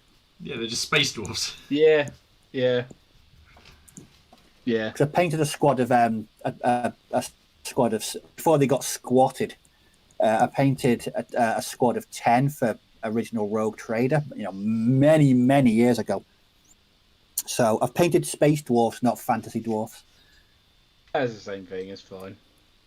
It's fine. Guys, There's a good it's 10 shout o'clock. here from Little Legion just before we go. Little Legion's come up with a nice one. Said everybody should paint up a dragon. Yes. Good call. Oh, Yeah. cool. We can agree on something. The Smile Dragon. the Smile Dragon done by Alan and Michael Perry. Well, I do find those big models quite intimidating. I have to say, I look at them and go, I've got an undead giant back there on the shelf, which I'm gonna have a go at some point. It's called an airbrush. Get an airbrush, John. I don't have one of those, mate. I'm old school. Don't do it. The other night I used airbrush paint to paint bases with. Yeah, nice spin down. Actually, with a paintbrush. Yeah, it worked really, really well. Oh, 100%. 100%. Yeah. Right. Is that to go underneath your vehicles? Let's get it in, didn't he? It was to go underneath that French artillery piece. So yes, it was a good piece of basing. There we go. On that shocking note, guys, we'll see you next week. Yeah. So yeah, thanks very much for joining us, guys. Take Thanks, care. everyone. See you again Bye. very soon. Guys. Bye. Goodbye.